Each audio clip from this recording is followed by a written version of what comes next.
Hello guys, welcome to our channel. इस story को अपना प्यार देने के लिए धन्यवाद दोस्तों। ऐसे ही प्यार बनाए रखे ताकि इसके आगे की चैप्टर अपलोड कर सको। तो चलिए शुरू करते हैं आगे की स्टोरी। 11 इरा का पास्ट फ्लैशबैक। इरा लाइब्रेरी में बैठे अपनी पूरी जिंदगी जो उसने अपने पिछली लाइफ में जिया था उससे याद करने लगती। सो दोस्तों, ये से शुरू होता है फ्लैशबैक।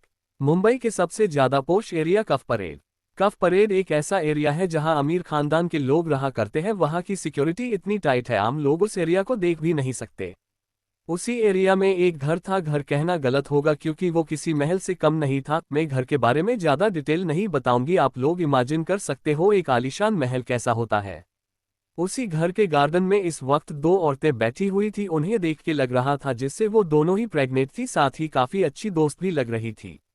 लगभग शाम का समय था, इसलिए वो दोनों ही इस टाइम का मजा ले रही थी। पहली औरत बोलती है, देखो तो हमारे बच्चों को कैसे दोनों चुपचाप बैठे हैं, कभी भी मैंने दोनों को खेलते हुए नहीं देखा।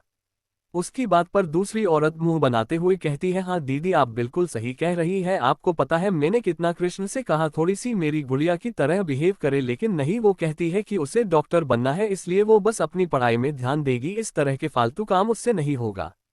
सही कह रही वो, मेरा कबीर भी बस लैपटॉप लेके बैठा होता है, कौन कहेगा कि ये अभी बस 6 साल का है। ये दोनों में पहली औरत आशा जी इरा की मोम है, दूसरी नूतन जी कबीर की मोम है। ये दोनों ही बचपन की फ्रेंड्स है, लेकिन आशा जी से नूतन जी 2 साल बड़ी है, इसलिए वो उन्हें हमेशा दी ही कहती आ रही है। इनका घर भी आमने सामने है जो बिल्कुल ही एक जैसा लगता है। इनके हस्बैंड भी बचपन के ही दोस्त है। अबिक जी और आशा की फैमिली में अब कोई नहीं है, इसलिए ये लोग ज्यादातर आहूजा विला में ही रहते हैं, बिल्कुल एक फैमिली की तरह। नूतन जी और आशा जी ने बचपन में ही कबीर और कृष्णा की शादी तय कर दी थी, लेकिन अभी इस बारे में फैमिली के कुछ बारों को पता था। कबीर और कृष्णा अपनी अपनी मोम के साथ बैठे थे, पर वो वहां होके भी नहीं थे क्योंकि कबीर अपना लैपटॉप लेके और कृष्णा अपनी बुक लेके बैठी थी। वो दोनों बस इसलिए बैठे क्योंकि उनकी मॉम्स प्रेग्नेंट थी। वो दोनों भले ही छोटे थे पर अभी से अपनी जिम्मेदारी जानते थे, इसलिए तो उनके पेरेंट्स के उनकी शादी का फैसला लिया था क्योंकि इन्हें लगा ये दोनों ही एक दूसरे के लिए परफेक्ट है। कुछ दिन बाद आशा जी ने इरा को जन्म दिया। उसके 2 दिन बाद क्यारा का जन्म हुआ। दोनों बच्चों का नामकरण एक ही दिन रखा गया था। नामकरण के बाद उन्हें कुलदेवी के मंदिर जाना था। कुलदेवी के मंदिर में वो लोग अपनी बच्चों के लिए पूजा रखवाई थी। उसी पूजा के बीच में उनके दुश्मनों ने अटैक कर दिया, जिसमें परिवार को तो कुछ नहीं हुआ, लेकिन क्यारा लापता हो गई। उन्होंने बहुत ढूंढा, उसके बाद उन्हें मालूम हुआ कि क्यारा को उन अटैकर ने मार दिया। इस खबर से पूरा परिवार जैसे टूट सा गया था। लेकिन फिर इरा बड़ी होने लगी और वह अपनी नटखटपन से सभी के दिल में अपनी जगह बनानी शुरू कर दी। पूरा आहूजा परिवार इरा में ही अपनी क्यारा को ढूंढने लगे। इरा उन्हें अपना परिवार ही मानती थी।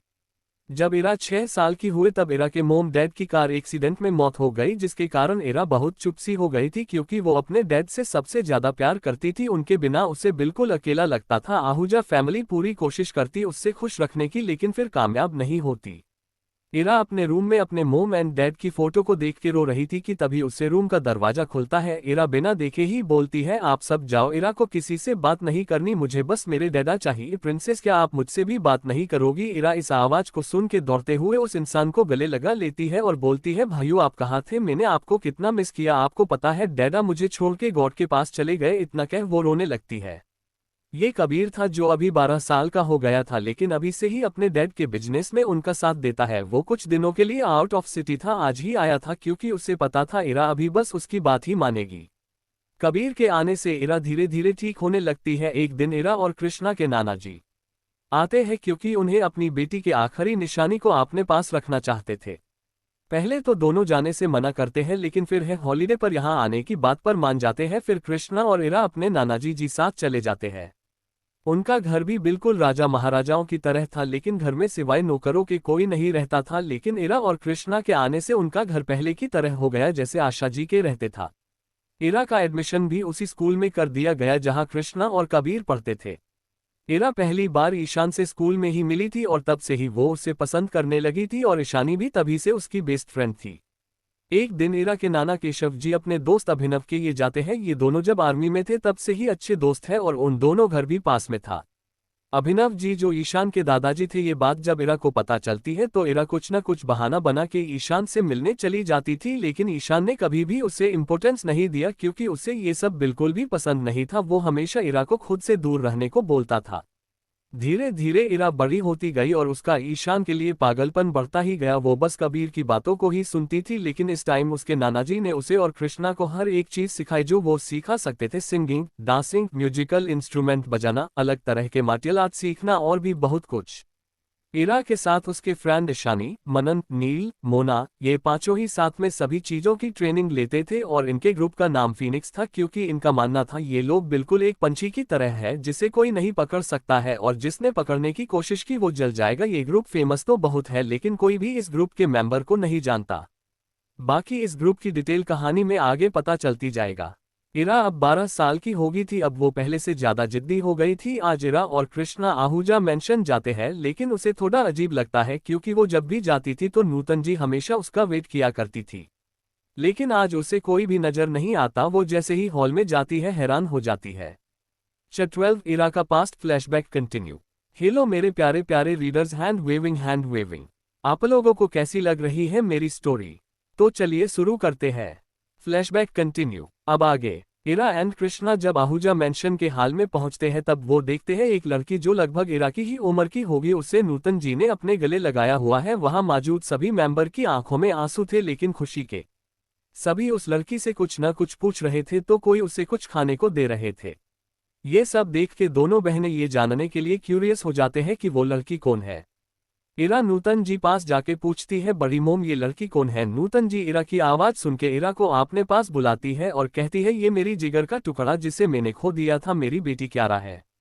क्यारा को जब किडनैप किया गया था तो उसमें से एक किडनैपर जिसे क्यारा को मारने के लिए कहा गया था, उसने उस छोटी सी बच्ची को नहीं मारा, उसने उसे एक टोकरी में डालकर नदी में बहा दिया। क्यारा बहते बहते एक गांव में पहुंच गई जहां पर एक कपल ने उसे गोद ले लिया, लेकिन दोनों ही कपल काफी लालची थे। उसने बस इसलिए क्यारा को गोद लिया था क्योंकि वो पेरेंट नहीं बन सकते थे। और साथ ही क्यारा जब उन्हें मिली थी तो उसके पास एक सोने का चेन था जो बहुत ही यूनिक डिजाइन में बना था। उस कपल ने उस चेन को बेचकर शहर में रहने लगे और क्यारा को बहुत परेशान करते थे, उसे घर से बाहर भी नहीं जाने देते थे।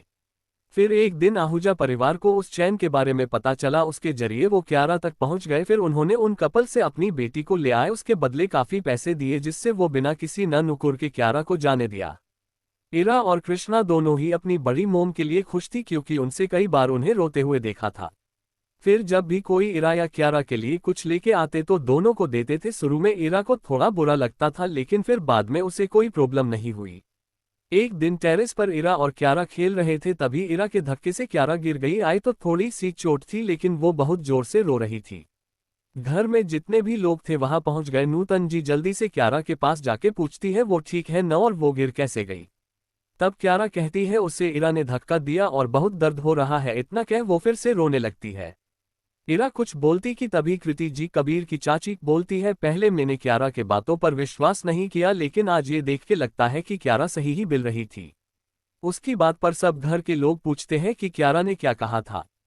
कृति जी कहती है, इरा हमेशा क्यारा को परेशान करती है क्योंकि उसे लगता है कि क्यारा के आने से सब उस पर ज्यादा ध्यान दे रहे हैं।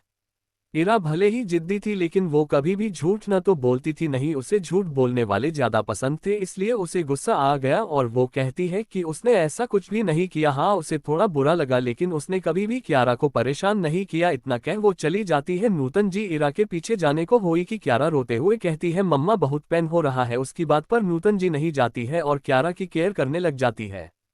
उसके बाद से क्यारा के साथ कुछ भी होता सब इरा को ही ब्लेम करते, जिससे इरा हमेशा ही हट हो जाती। पर उसे बचपन से ही अपने इमोशन शो करने नहीं आते थे, इसलिए सभी को लगता कि इरा को उनकी बातों से कोई फर्क ही नहीं पड़ रहा है। धीरे धीरे इरा आहूजा फैमिली से दूर होती गई। बस कबीर ही था जिससे वो अब भी बहुत अटैच थी, क्योंकि उसे हमेशा कबीर में अपने पापा की झलक दिखाई देती थी। क्यारा का एडमिशन भी इरा के स्कूल में हुआ और दोनों का क्लास भी एक ही था।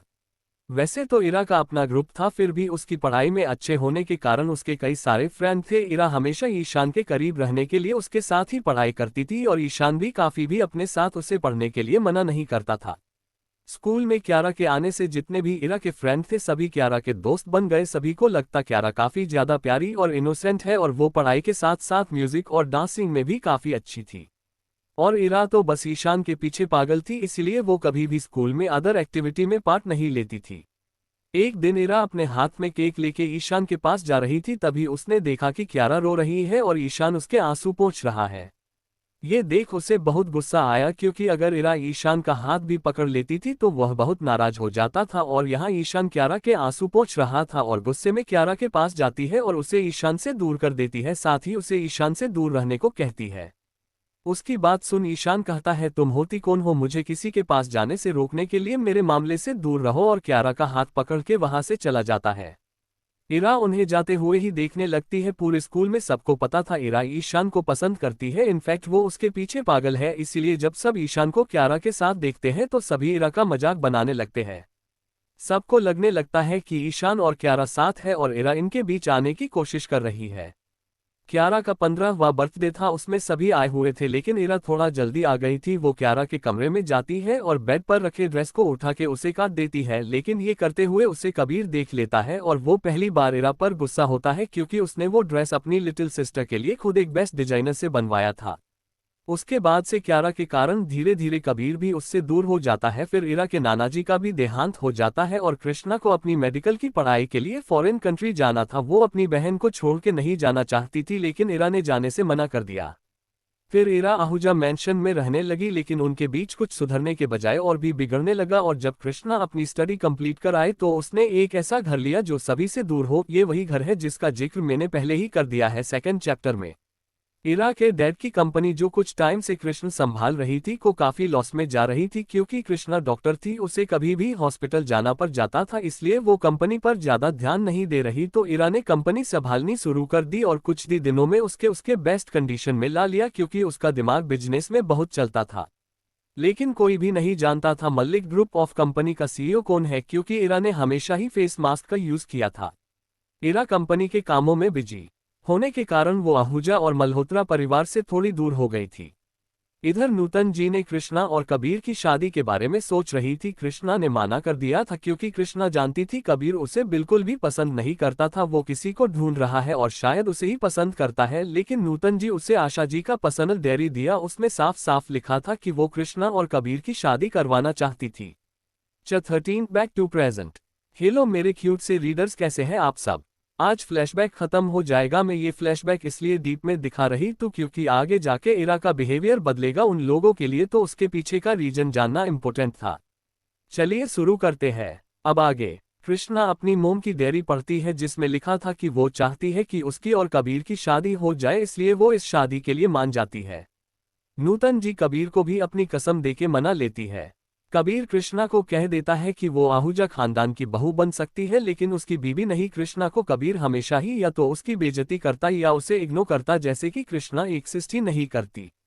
जब भी कृष्णा और कबीर की लड़ाई होती इरा हमेशा कबीर का ही साथ देती क्योंकि उसे लगता है ऐसा करने से कबीर उससे फिर पहले की तरह की प्यार करने लग जाएगा, लेकिन ऐसा कुछ नहीं हुआ, उल्टा इरा अपनी बहन से दूर होती चली गई।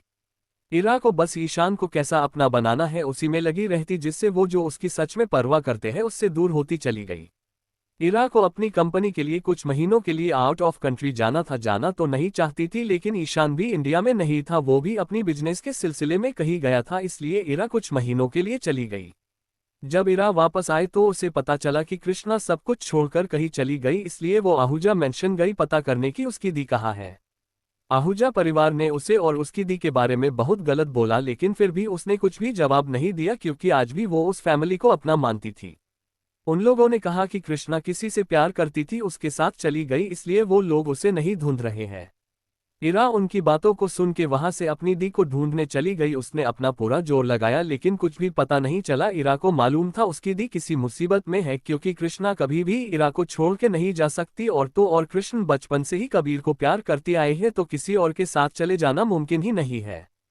कृष्णा को ढूंढते हुए पूरे 1 महीना बीत गया, तभी किस ने उसे कॉल कर बताया कि उसके फ्रेंड्स को किसी ने बहुत ही बेरहमी से मार दिया। बस ईशानी ही जिंदा बची थी लेकिन वो भी बहुत घायल थी। जब इरा ईशानी से मिलने गई तो किसी ने भी उसे ईशानी से मिलने नहीं दिया क्योंकि उन लोगों को किसी ने बताया कि इस सब के पीछे इरा का हाथ था, जिससे पूरी मल्होत्रा और आहूजा फैमिली इरा से नफरत करने लगी बिना ये जाने कि ये सच है भी या नहीं। इरा पूरी तरह से टूट गई थी क्योंकि उसके पास कोई अपना कहने वाला नहीं था। ऐसी ही कुछ महीना और बीत गया। इरा की कंपनी भी फिर से लॉस में चली गई क्योंकि इरा बस अपनी बहन को ढूंढने या तो कबीर और ईशान को मानने में लगा दी थी। इरा को किसी का कॉल आता है जिसमें कोई कह रहा था उसे पता है कि उसकी बहन कहाँ है, इसलिए इरा उससे मिलने स्टार नाइट होटल काल्पनिक नाम चली जाती है। वहां जाके उसे कोई नहीं मिलता। जब वो वापस जा रही थी तभी उसने ईशान और कबीर की फैमिली को देखा जो साथ में बैठकर डिनर कर रहे थे, साथ में हंस हंस कर बातें कर रहे थे। इरा उन लोगों को इग्नोर कर जा ही रही थी कि क्यारा अपनी मासूम और प्यार सी आवाज में इरा को इनवाइट करती है। इरा क्यारा की आवाज सुन भी इग्नोर कर जा रही थी तो क्यारा जल्दी से इरा का हाथ पकड़ बिना इरा के मर्जी के उसे अपने साथ ले जाती है। इरा का वहां होना किसी को भी पसंद नहीं आ रहा था। तभी क्यारा कहती है, दी आपको पता है बहुत जल्दी बहुत सारे गुड न्यूज आने वाला है। इरा उसकी बात सुनकर कंफ्यूज हो जाती है। तभी ईशान अपनी चेयर से उठकर क्यारा के पास जाके उसकी कमर से पकड़कर कहता है, she is pregnant and I become a father. उसकी बात सुन इरा बिल्कुल फ्रीज हो जाती है। तभी क्यारा कहती है, दी चलिए मैं आपको किसी से मिलवाती हूँ, और इरा के हाथ पकड़ कबीर के पास ले जाती है। कबीर के बगल में एक लड़की बड़े हक से कबीर का हाथ पकड़ के उससे बात कर रही थी और कबीर उसकी तरफ बड़े ही प्यार से देख रहा था। क्यारा उस लड़की की तरफ देख के बोलती है, ये दिया है मेरी होने वाली भाभी, और आपको पता है मेरी और भाई की शादी 2 दिन बाद ही है। इतना कह बिल्कुल इनोसेंट सी स्माइल करने लगती है जिसे कि उसे पता ही ना हो कि उसकी बात का इरा पर क्या असर पड़ेगा। कबीर को पता चलता है दिया वही लड़की है जिससे वो बचपन से ढूंढ रहा है। इरा अब एक पल भी वहां नहीं रुकना चाहती थी, इसलिए वो क्यारा का हाथ तेजी से झटके हुए जाने लगती है। लेकिन तभी एक आवाज आती है ऐसे कि कोई बहुत ही भारी चीज जमीन पर गिरी हो। इरा पीछे मुड़कर देखती है तो शॉक हो जाती है क्योंकि क्यारा नीचे फर्श पर गिरी थी और नीचे से खून निकल रहा था। क्यारा रोते हुए कहती है, दी आप मेरे बच्चे से इतनी नफरत करती है कि आपने उसे मार दिया। इतना कह वो बेहोश हो जाती है। ईशान अपने बॉडीगार्ड को इरा को अपने डार्क शेल में ले जाने का ऑर्डर देता है और जल्दी से क्यारा को लेके पूरी फैमिली हॉस्पिटल चली जाती है। इरा के पैरों को मजबूत जंजीर में बंध देते हैं और उस पर कभी ठंडा तो कभी गर्म पानी डालते रहते हैं जिससे इरा को बहुत तकलीफ हो रही थी। जब इरा बेहोश हो जाती है तभी ईशान आता है। वो इस वक्त किसी यमराज से कम नहीं लग रहा था। वो इतना ज्यादा खतरनाक लग रहा था कि वहां मौजूद सभी डर से थर-थर कांप रहे थे। उसकी आंखों जो किसी को भी अपनी तरफ अट्रैक्ट कर सकती थी उसमें इस वक्त खून उतर आया था जो इरा के लिए तो बिल्कुल अच्छा नहीं था। ईशान इरा के सामने जाके कहता है, मैंने तुम्हें हर बार माफ किया, हर गलती को नजरअंदाज किया, लेकिन इस बार नहीं। तुमने इस बार एक मासूम से बच्चे की जान ली है। इतना कह वो उसे कुछ पीला देता है। उसके कुछ पल बाद ही इरा की चीखने की आवाज आने लगती है क्योंकि ईशान ने इरा को कुछ ऐसा पिलाया था जो इरा को अपनी पूरी बॉडी में जलन हो रही थी। ये ईशान उसे वो पीला कर चले जाता है और इरा पूरी रात दर्द में तड़पती रह जाती है। उसके पूरे बॉडी पर दाने से निकल जाते उसका खूबसूरत सा चेहरा बहुत ही डरावना बन जाता है। चीख चीख कर उसका कंठ बैठ जाता है। इरा को पूरे 1 वीक तक वहां बंद कर रखा था और हर रोज नए नए तरीके से उसे दर्द दिया जाता है। लास्ट में क्या हुआ वो मैंने पहले ही बता दिया था। प्रेजेंट टाइम इरा अपनी बुरी यादों से बाहर आती है। उसकी आंखों से आंसू बह रहे थे। उसे वो हर दर्द और तकलीफ याद आ रही थी जो उसे दिए गए थे। भले ही इरा कितनी ही स्ट्रांग हो फिर भी उसे भी तो किसी सहारे की जरूरत तो होती ही है। Back to football ground Ishan सबसे दूर अपना ब्रेक टाइम एंजॉय कर रहा था और उसके बॉडीगार्ड उसे फैन गर्ल्स को संभाल रहा था। तभी किसी की प्यारी आवाज आती है, ईशान क्या मैं तुम्हारी कुछ हेल्प करूं? मैं तुम्हारे लिए एनर्जी ड्रिंक लेके आई हूं, तुम्हारी फेवरेट है। ईशान के साथ वहां मौजूद जितने भी लोगों ने उसकी बातें सुनी सभी उस लड़की को देखने लग गए। वो क्यारा ही थी। क्यारा को देख के सभी यही सोच रहे थे कि कोई क्या इस टाइम में भी इतना क्यूट और इनोसेंट हो सकता है।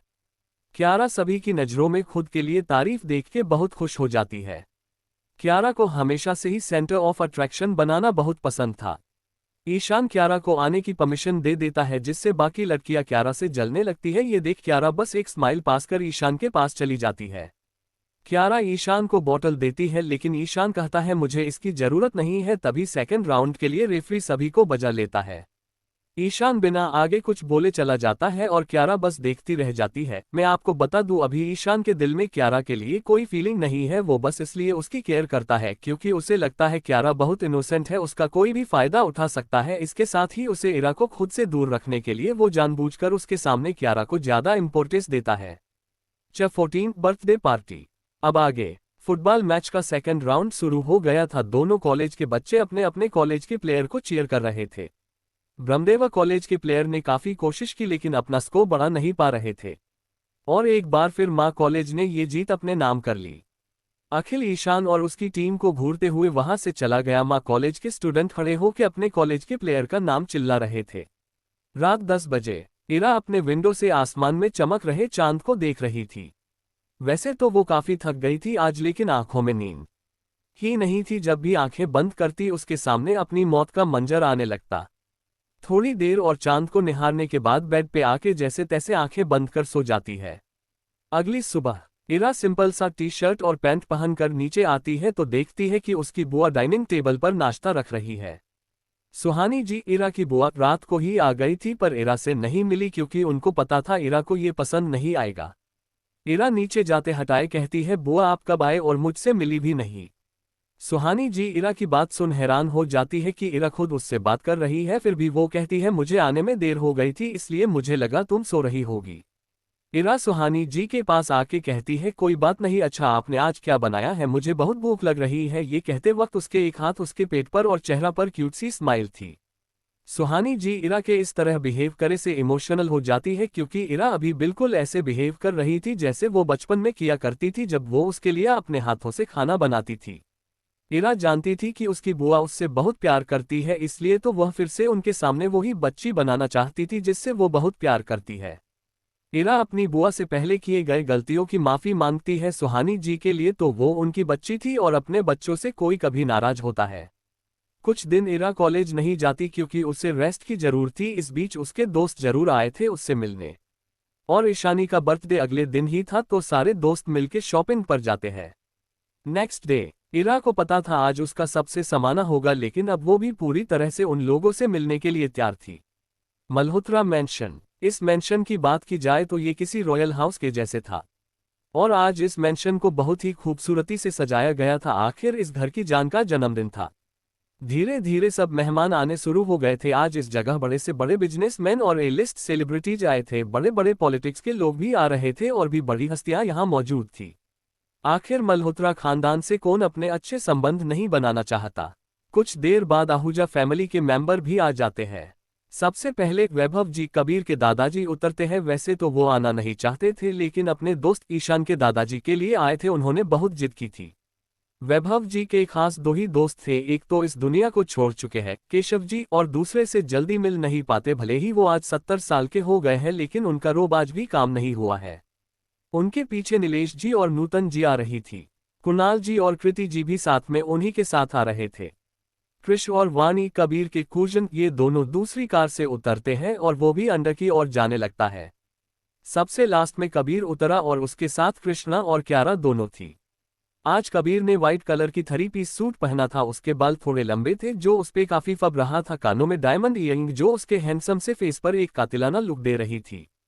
कृष्णा ने इस वक्त ब्लैक लेस ब्लाउज के साथ साड़ी पहन रखी थी जिससे उसकी खूबसूरत सी कमर दिख रही थी। बोलों को उसने खुला ही छोड़ रखा था। सिंदूर और मंगलसूत्र में और प्यारी और हॉट साथ दिख रही थी लेकिन कबीर ने उसे एक नजर देखा तक नहीं। यही क्यारा ने मेहरून कलर का गाउन पहना था जिसके अलग अलग जगह पर छोटे छोटे फूलों का पैटर्न था जिसे वो गाउन और भी प्यारा लग रहा था। चेहरे पर हल्का मेकअप के साथ वो भी प्यारी लग रही थी। सभी अंदर जाते हैं। वहां मौजूद लोगों की नजर उन लोगों पे टिक जाती है।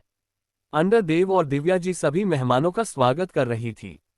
थोड़ी देर में मेंशन की लाइट बंद हो जाती है। बस एक स्पॉटलाइट सीधी की तरफ होती है। वहां पर एक लड़का एक लड़की का हाथ पकड़ नीचे आता है। लड़के ने नेवी ब्लू कलर का सूट कैरी किया हुआ था, बालों को अच्छे से सेट किया हुआ लेकिन फिर भी उसके हिप को छू रही थी। उसकी बॉडी बिल्कुल ग्रीक गॉड की तरह थी। वहां मौजूद सभी आंखें उस पर ठहर गई थी। वो और कोई नहीं ईशान था जिसने ईशानी का हाथ पकड़ा था। ईशानी ने इस वक्त वाइन कलर की गाउन को पहना रखा था। चेहरे पे लाइट मेकअप उसे आज एक अलग लुक दे रही थी। दोनों नीचे आते सभी ईशानी को बर्थडे विश करते हैं। थोड़ी देर में नील, मनन, मोना, अविका अपनी अपनी फैमिली के साथ आते हैं। ईशानी अपने फ्रेंड्स के पास जाके कहती है, अभी तक जान क्यों नहीं आई? मैंने उसे सबसे पहले आने को कहा था लेकिन यहाँ तो वो अब तक नहीं आई। ऐसा कैसे हो सकता है? मेरी इशू मुझे बुलाए और मैं ना आऊं। वो तो बस बुआ ही बहुत देर से तैयार हुई थी वरना कब का मैं पहुंच गई होती। इतना कह इरा ईशानी के गले लग जाती है। ईशानी इरा से दूर होके कहती, जान लुकिंग गॉर्जियस। इरा ने इस वक्त नेवी ब्लू कलर का विदाउट शोल्डर गाउन कैरी किया हुआ था जो उसके चेस्ट से लेके बेली तक छोटे छोटे स्तर बना हुआ था। उस गाउन में इरा का फिगर बहुत ही अच्छे से विजिबल हो रहा था। वो बहुत एलिगेंट और ब्यूटीफुल लग रही थी। वहां मौजूद सभी इंसान की नजर बस इरा पर था। ईशान भी एक पल को उसे देखता ही रह गया लेकिन बंदे की विल पावर बहुत स्ट्रांग थी। उसने तुरंत ही अपनी नजर हटा ली। 15 अलग तुझमें असर कुछ है। अब आगे इरा अपने फ्रेंड्स से मिल रही थी। सुहानी जी ने भी आके ईशानी को बर्थडे विश किया। सुहानी जी कबीर की फैमिली के पास जाते हैं और अपने साथ इरा को भी ले जाते हैं। इरा के साथ उसके फ्रेंड्स भी उसके साथ जाते हैं। आहूजा और मल्होत्रा फैमिली साथ ही थी। इरा सबसे पहले अपनी दी से मिलती है क्योंकि कृष्णा आज ही आया थी, सीधे आहूजा मेंशन ही गई थी। इरा कहती दी आई मिस यू, मैंने आपको कितने कॉल किया पर आपने किसी का भी रिप्लाई नहीं किया। इतना कह इरा अजीब से मुंह बनाने लगती है। उसे देख कृष्णा हंसते हुए कहती है सॉरी बच्चा, वहां पर नेटवर्क की बहुत प्रॉब्लम थी। इरा फिर सभी को नमस्ते कहती है और अपने फ्रेंड्स के साथ चली जाती है। पूरी आहूजा एंड मल्होत्रा फैमिली इरा का ऐसा बिहेव देख हैरान हो जाते हैं क्योंकि इरा ने कभी भी उनसे इस तरह बात नहीं की थी। वो जब भी उनसे मिलती हमेशा ही सबसे बिल्कुल फैमिली की तरह बिहेव करती, लेकिन आज इरा ने उनसे आंजनों जैसा बिहेव किया, इसलिए सभी हैरान थे। वैसे ज्यादा लोगों को फर्क नहीं पड़ा पर नूतन जी की आंखें नम हो गई। इरा ने भी नूतन जी की आंखें नम होते देख ली थी और उसे बुरा भी लग रहा था कि उसके वजह से आज नूतन जी उदास है, लेकिन अब इरा ने डिसाइड कर लिया था कि वो अब बिल्कुल भी इन लोगों से कोई कांटेक्ट नहीं रखेंगे, जिससे वो आने पिछली बार की किस्मत को बदल सके। इरा अपने फ्रेंड्स के साथ एक गोल टेबल पर बैठी थी। ईशानी नहीं थी वहां। वैसे तो वो भी रहना चाहती थी, लेकिन आज की पार्टी तो उसके लिए ही रखी थी। अगर वो नहीं रहेगी तो पार्टी किस काम का, बस इसलिए वो अपने पेरेंट के साथ अदर गेस्ट को देख रही थी। इरा के सभी फ्रेंड्स आज बहुत ही ब्यूटीफुल और हैंडसम लग रहे थे, और हमारे मनन का क्या ही कहना, वो तो हैंडसम के साथ क्यूट भी लग रहा था। वहां पर सभी गेस्ट अभी अपनी टेबल पर बैठे थे क्योंकि केक कटिंग में अभी टाइम था। कुछ लोग अपनी फैमिली के साथ बैठे थे तो कुछ अपनी फ्रेंड्स के साथ। तभी एक एंकर जिसने इस इवेंट को ऑर्गेनाइज किया वो आके कहता है सो लेडीज एंड जेंटलमैन, अभी केक कटिंग में टाइम है और आप सब बोर हो रहे हैं तो क्यों ना एक गेम खेला जाए, एम आई राइट। उसकी बात पर सभी एस बोलने लग जाते हैं। सो ये पर मौजूद जितनी भी यंगस्टर है उन सभी को ये गेम खेलना होगा, कोई भी न नहीं कहेगा आप सभी यहाँ आ जाए। इतना क्या हैंकर चुप हो जाता है। एक एक कर सभी उस जगह जाने लगते हैं। वैसे कबीर और ईशान ये गेम नहीं खेलना चाहते हैं, लेकिन दोनों की बहनें उन्हें अपने साथ लेके चली गई। एंकर के पास एक बाउल रखा था जिसे देखते हुए कहता है इसमें यहाँ मौजूद जितनी भी गर्ल्स हैं उन सभी के नाम लिखे हैं। आप सभी बॉयज को एक एक चिट उठानी है और उसमें जिस भी गर्ल्स का नाम है उसके साथ आपको पेयर बनाना है, उसके बाद गेम शुरू होगा। सभी लड़के उस बाउल से चित उठाते हैं। नील के चित में अविका का नाम था। उस नाम को देखकर वो मुस्कुराने लगता है और अविका के साथ खड़ा हो जाता है। कबीर के चित में कृष्णा का नाम होता है, जिससे उसे कोई फर्क नहीं पड़ता, वो बस अपनी बहन के लिए ये गेम खेल रहा था। ईशान जब अपनी चित खोलता है तो उसमें क्यारा का नाम होता है, जिसे सुन क्यारा बहुत खुश हो जाती है और ईशान के साथ खड़ी हो जाती है। ईशान अपने साथ क्यारा को खड़े देख इरा की तरफ देखता है। उसे लगा कि फिर इरा कोई न कोई तमाशा जरूर करेगी, लेकिन इरा तो उसकी तरफ देख भी नहीं रही थी, जिसे देख ईशान को अजीब लगता है। मनन और इरा का एक साथ पेयर बना था मोना का किसी और लड़के के साथ, और ईशानी का पार्टनर नील का ब्रदर इवान था।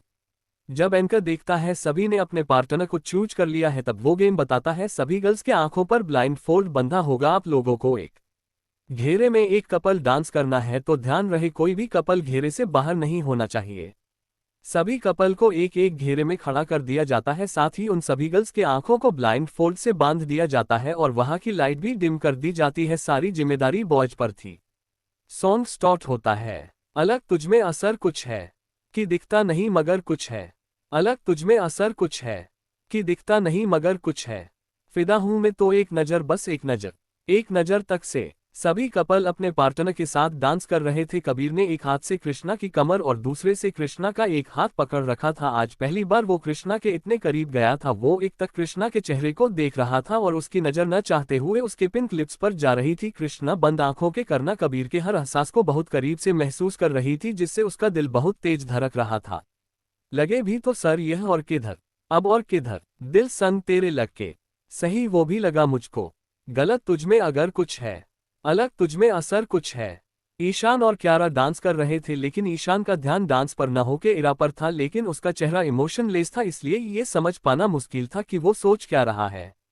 मनन और इरा का डांस बहुत अच्छा हो रहा था क्योंकि इनकी बॉन्डिंग सबसे अच्छी थी। न सिर्फ ये लोग डांस कर रहे थे बल्कि वो दोनों एंजॉय भी कर रहे थे। तुमसे किरण धूप की, तुमसे सियाह रात का, तुम बिन मैं बिन बात का, तुम हो तभी कुछ बात है। तुमसे किरण धूप की, तुमसे सियाह रात का, तुम बिन मैं बिन बात का, तुम हो तभी कुछ बात है। नील और अविका का डांस भी बहुत अच्छा हो रहा था। दोनों जब भी डांस करते वक्त पास आते एक दूसरे की दिल की धड़कन सुन पा रहे थे। ऐसा ही कुछ हॉल ईशान और इवान का भी था। ये दोनों ही एक दूसरे को बचपन से जानते हैं, लेकिन खुद की फीलिंग से अनजान है, इसलिए आज इतने करीब होने से इनकी फीलिंग सामने आ रही है। धीरे धीरे सभी आउट होने लगे। ईशान का ध्यान इरा में होने के कारण क्यारा का एक पैर घेरे से बाहर चला गया, इसलिए वो दोनों भी आउट हो गए। क्यारा को बहुत गुस्सा आया क्योंकि उसे ये डांस जीतना था, लेकिन फिर भी वो एक फेक स्माइल के साथ अपनी फैमिली के साथ बैठ जाती है। थोड़ी देर में गाना बंद हो जाता है और कुछ ही कपल इसमें जीते थे, कबीर और कृष्णा, इरा और मनन, ईशानी और इवान, नील और अविका। उसके साथ ही दो और कपल भी थे जिसने पूरे गाने तक अपने पार्टनर के साथ अच्छा परफॉर्म किया। केक कटिंग का टाइम हो जाता है।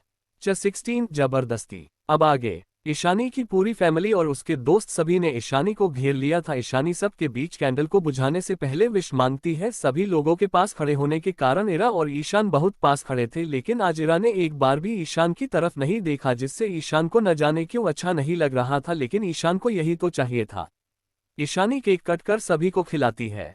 इरा कहीं जा ही रही थी कि वो किसी से टकरा जाती है। सामने दिव्या जी, ईशानी की मोम खड़ी थी। वो उन्हें सॉरी बोल चली जाती है क्योंकि केक उसके ड्रेस पर लग गया था, वो उसे ही साफ करने जा रही थी। दिव्या जी को इरा को बस सॉरी बोल के चले जाना अपनी इंसल्ट लगता है। इससे पहले हमेशा इरा उनसे अच्छे से बात करती थी। भले ही दिव्या जी पहले भी इरा को पसंद नहीं करती थी, लेकिन हमेशा इरा उनकी सारी बातें मानती थी। सभी गेस्ट डिनर के लिए जाते हैं। जो लोग मल्होत्रा के करीबी थे वो सभी एक बहुत बड़े डाइनिंग टेबल पर साथ बैठे थे। उस टेबल पर आहूजा फैमिली और ईशानी और ईशान के करीबी दोस्त और उनकी फैमिली बैठी थी। डिनर में हर तरह की डिश थी। सभी अपना डिनर कर रहे थे, तभी क्यारा कहती है, दिव्या आंटी आपने बहुत अच्छा डिनर तैयार करवाया है और जब मैं यहाँ आए तो आपको देखकर हमेशा की तरह मैं बिल्कुल हैरान हो गई। आप तो धीरे धीरे और भी खूबसूरत होती जा रही है। मोना धीरे से नील और मनन को कहती है, देखो तो जरा इस क्यारा को कैसे ईशानी की मोम को अपने जाल में फंसा रही है। उसकी बात पर नील कहता है, ये तो हमेशा से ऐसी ही करती आई है, तभी तो सबकी चहेती बनती है। उसकी बात पर मोना और मनन अपना सिर हिला देते हैं, जैसे ये सब कुछ वो पहले भी देखते आए हैं। दिव्या जी क्यारा की बात पर कहती है, क्यारा बेटा आपको देख के लगता ही नहीं कि आपका बचपन आहूजा के साथ नहीं बीता। आप कितनी वेल मेंटेन है, वरना तो कुछ लोग अच्छे खानदान से होने के बावजूद कैसा बिहेवियर होना चाहिए ये नहीं पता। लास्ट लाइन दिव्या जी इरा की तरफ देख के कहती है। सभी को मालूम था दिव्या जी ये बातें इरा को कह रही है, लेकिन कोई कुछ नहीं बोलता है। कृष्णा बोलना चाहती थी लेकिन इरा के वजह से कुछ नहीं बोलती, क्योंकि इरा हमेशा से ईशान की फैमिली को बहुत इंपॉर्टेंस देती आई है।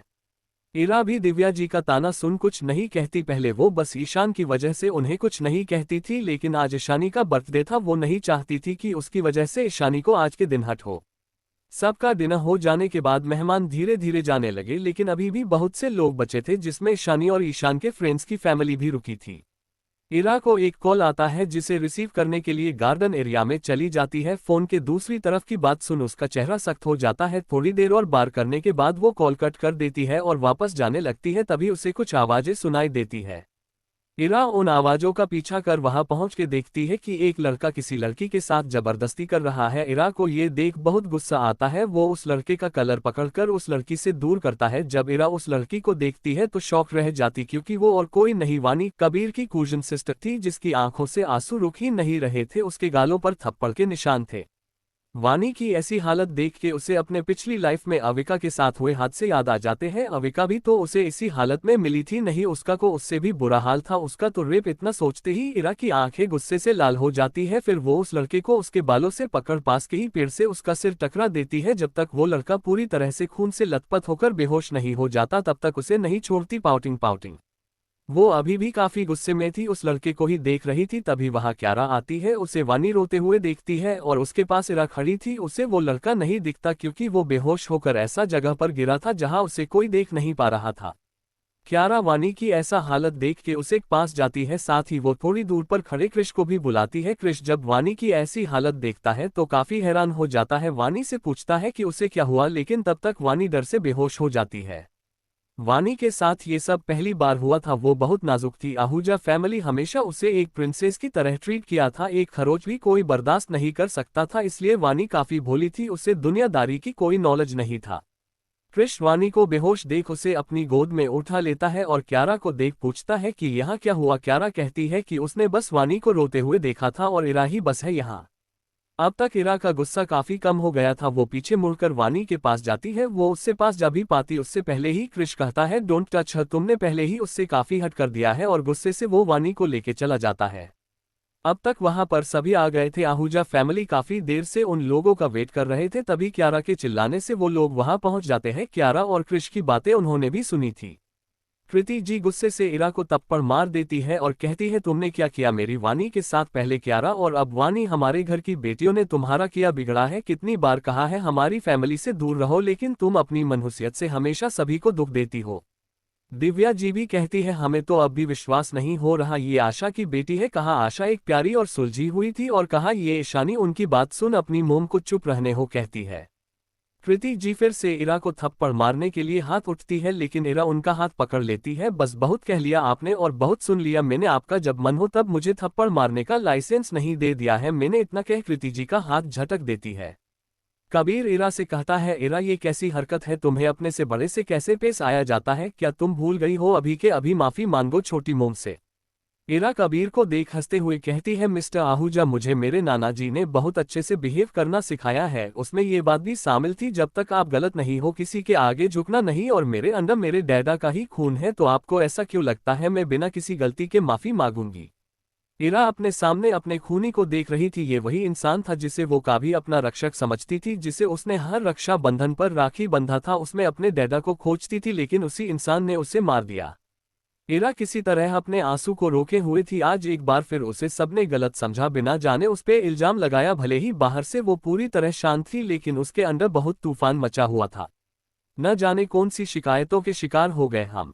दिल जितना साफ था उतने गुनहगार हो गए हम। इरा वहां से बिना किसी की तरफ देखे चली जाती है। उसके फ्रेंड्स कृष्णा और सुहानी जी इरा के पीछे जाते हैं, लेकिन तब तक इरा अपनी कार से चली गई थी। टूटे हुए कांच की तरह चकनाचूर हो गए, किसी को लग न जाए इसलिए सबसे दूर हो गए। 17 सच आया सामने। अब आगे कृष्णा, इरा के फ्रेंड्स, उसकी बुआ, सभी इरा के यूं अकेले जाने से बहुत परेशान हो जाते हैं। तभी कृष्णा के मोबाइल पर इरा का मैसेज आता है, उसमें लिखा था मैं बस कुछ टाइम अकेले रहना चाहती हूँ, सो डोंट वरी मैं टाइम से घर आ जाऊंगी। इरा के मैसेज से सभी की चिंता शांत होती है। फिर सभी वानी से मिलने जाते हैं जो मल्होत्रा हाउस में ही थी। इधर इरा के ऐसे जवाब की उम्मीद किसी को भी नहीं थी, खासकर कबीर। वो बहुत ही ज्यादा शौक में था। आज से पहले कभी भी इरा ने उसे भाई के अलावा किसी और नाम से नहीं बुलाया था, नहीं ही कभी उसकी किसी बात को टाला था। चाहे कबीर कितना भी इरा को कुछ बोलता था, लेकिन इरा ने कभी पलट कर जवाब नहीं दिया था। इरा के इस बिहेवियर से उसे गुस्सा और हर्ट दोनों ही फील हो रहा था, और इरा को उससे इस तरह मुंह फेर कर जाने से उसे ऐसा लगता है जैसे उसकी कोई कीमती चीज छीन कर ले जा रहे हैं। फिर वो भी वानी के पास चला जाता है।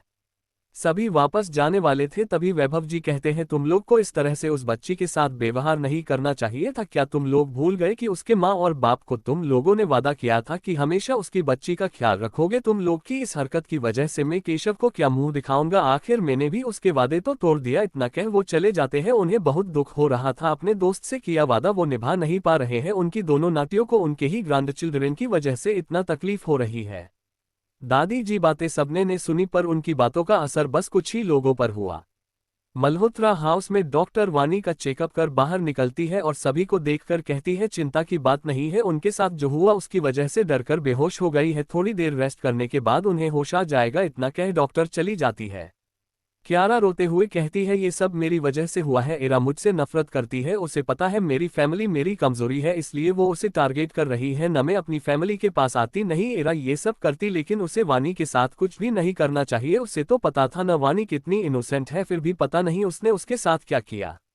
आहूजा फैमिली क्यारा की बात सुन फिर से इरा को गलत समझने लगते हैं। सबको इरा पर गुस्सा आने लगता है। कृति जी क्यारा को गले लगाते हुए कहती है नहीं कायू, ये सब तुम्हारी वजह से नहीं हुआ है, वो तो उस मनहूस की वजह से हुआ। उसे पता नहीं हमारी बच्चियों से क्या दुश्मनी है, जब देखो तब पीछे पड़ी रहती है। कृष्णा जो तब से सुन रही थी, उसे अपनी इरा के लिए मनहूस सुन के अब रहा नहीं जाता। वो गुस्से के कहती है क्या आप लोगों को पता है वहां क्या हुआ था? बस क्यारा ने इरा को वानी के साथ देखा, आप लोगों ने तो मेरी बहन को गुनहगार बना दिया। उसकी बात पर ईशानी कहती है हाँ जान कभी ऐसा नहीं कर सकती, एक बार के लिए वो इस दुनिया के हर एक इंसान को तकलीफ दे सकती है, लेकिन वानी को नहीं, वो तो उसे अपना बच्चा समझती है। दिव्या जी ईशानी को कहती है बस करो इशू, हमें पता है कि कौन गलता है और कौन सही। ठीक है, उनकी बात पर ईशानी कुछ कहती कि तभी ईशान सभी को हॉल में आने को बोलता है। उसकी बात पर सभी एक साथ हॉल में इकट्ठा हो जाते हैं। ईशान एक वीडियो चला देता है जिसे देखकर सभी पूरी तरह से दंग रह जाते हैं। वो वही वीडियो थी जिसमें एक लड़का वानी के साथ बदतमीजी कर रहा था, और उसके बाद जो इरा ने उस लड़के का हाल किया था, उसे देखकर तो सभी के रोंगटे ही खड़े हो जाते हैं, सिवाय कुछ लोगों के जो इरा को अच्छे से जानते थे, और ईशान एंड कबीर को भी कोई फर्क नहीं पड़ता। ये वीडियो ईशान ने सबको क्यों दिखाई वो तो उसे भी पता नहीं था। जब सभी जा रहे थे तभी ईशान को झाड़ियों के पास कुछ दिखा। पास जाके उसे वो लड़का मिला। तभी उसने वहां की सीसीटीवी फुटेज मंगवाई। आज से पहले कभी भी उसे इरा से कोई मतलब नहीं होता था, लेकिन आज पता नहीं उसे क्या हो गया था। बार बार उसके सामने इरा की आंखें आ रही जिसमें उसे दर्द, खालीपन, उदासी बस दिख रहा था, इसलिए सबको उसने सच दिखा दिया। कबीर और क्रिश गुस्से से उस लड़के के बारे में पूछते हैं। तब ईशान कहता है अभी हॉस्पिटल में है, शायद ही बच पाएगा, अगर बच भी गया तो हमेशा कोमा में ही रहेगा। ये कहता वक्त उसके चेहरे पर एक हल्की सी स्माइल थी जिसका पता शायद उसे भी नहीं था। कृष्णा कहती है तो बताए अब क्या कहना है आप लोगों का। तब से न जाने मेरी इरा के खिलाफ क्या कुछ नहीं बोला, अब क्या है किसी के पास जवाब। कबीर कहता है इनफ कृष्णा, माना हम सबसे गलती हो गई, लेकिन उस टाइम जो सिचुएशन थी उसके हिसाब से सभी को इरा ही गलत लगती। कृष्णा कहती है वाह क्या एक्सप्लेनेशन दिया है, अपने गलतियों पर पर्दा डालने के लिए आप लोगों ने देखा और मान लिया। क्या एक बार भी आप लोगों के मन में ये ख्याल नहीं आया कि एक बार सारी चीजें जान ले फिर कुछ कहे। हमेशा से सबने उसे गलत ही समझा, मैं उम्मीद ही क्या कर सकती हूँ। उसकी बात पर कोई कुछ नहीं बोलता, क्या बोले किसी को समझ नहीं आ रहा था। ईशानी कहती है अगर उसे वानी को चोट ही पहुंचनी थी तो उसे बार बार क्यों बचाती। उसकी बात पर क्रिश कहता है तुम कहना क्या चाहती हो, साफ साफ बोलो। मोना कहती है नहीं ईशानी तुम अपना मुंह बंद रखोगी। नील भी कहता है क्या तुम भूल गई, तुमने इरा को प्रॉमिस किया था। नहीं आज सबको सच्चाई जान लेने दो वरना फिर कुछ वानी के साथ होगा और ये लोग राशन पानी लेके मेरी जान के पीछे पड़ जाएंगे। इतना क्या ईशानी सभी को बताने लगती है। इरा अपने आप ने आंसुओं को रोक अपनी कार से कहीं जा रही थी। थोड़ी देर बाद वो अपनी कार रोकती है, सामने का नाजरा देख उसके होठों पर स्माइल आ जाती है। 18 इरा का उसके डैड से मिलना। इरा इस वक्त समुद्र में आती जाती लहरों को देख रही थी। उसके आसपास कुछ फायरफ्लाई जुगनू उड़ रही थी। आसमान में भी आज फुल मून था जिसकी रोशनी चारों तरफ पड़ रही थी। ये सारी चीजें बहुत ही खूबसूरत लग रहा था। इरा अपने पिछली लाइफ में इस जगह आई थी जब उसके साथ न तो उसके दोस्त, फैमिली, प्यार कोई नहीं था। तब उसे इस जगह सुकून मिला था, उसी की तलाश में आज भी वो यहाँ आई थी। वो खामोशी से उठती लहरों को देख रही थी जिससे उसे सुकून तो मिल रहा था, लेकिन साथ में भी सारी यादें उसे याद आ रही थी। धीरे धीरे उसकी आंखों में आंसू बहाकर उसके गालों पर आने लगती है। अपने दर्द को और न संभाल पाने की वजह से वो चिल्लाते हुए कहती है क्यों आप लोग हमें छोड़कर चले गए। मोम डैड यहाँ अब कोई नहीं है जो हमें प्यार करता है, प्लीज लौट आए, प्लीज मम्मा डैडा प्लीज वापस मेरे पास आ जाए। रोते हुए इरा अपने घुटनों पर बैठ जाती है और अपने हाथों को अपने फेस रख रोते हुए कहती है डैड आपकी प्रिंसेस को आपकी जरूरत है, मैं और दी हम दोनों आपके बिना अधूरे हैं। हूँ।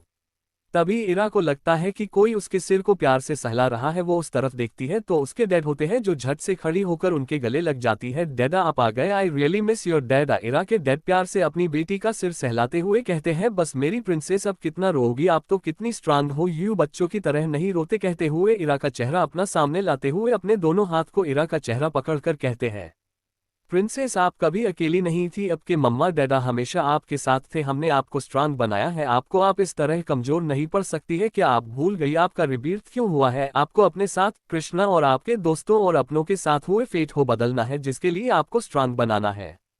इरा अपने डैड से रिबीर्थ वाली बात से शॉक होते हुए कहती है डैडा आपको कैसे पता मेरा रिबीर्थ हुआ है? तो अभिक जी प्यार से कहते हैं क्योंकि बच्चा हम हमेशा आपके साथ थे। इरा के आंसू पोंछते हुए कहते हैं आप समझ रही है ना मेरी बात को? इरा कहती है हाँ डैडा मुझे पता है आप क्या कह रहे हैं, आपकी प्रिंसेस बहुत स्ट्रांग है, इस बार हमारे साथ गलत नहीं होगा बल्कि जिसने हमारे साथ गलत किया था उसके साथ होगा। वो फिर से अपने डैड के गले लग जाती है। अभिक जी कहते हैं प्रिंसेस अभी बहुत कुछ है जिससे आप अनजान है, लेकिन हमें पता है आप इस बार किसी के साथ गलत नहीं होने देंगी और जो गुनहगार है उसे उसकी सजा जरूर देंगी।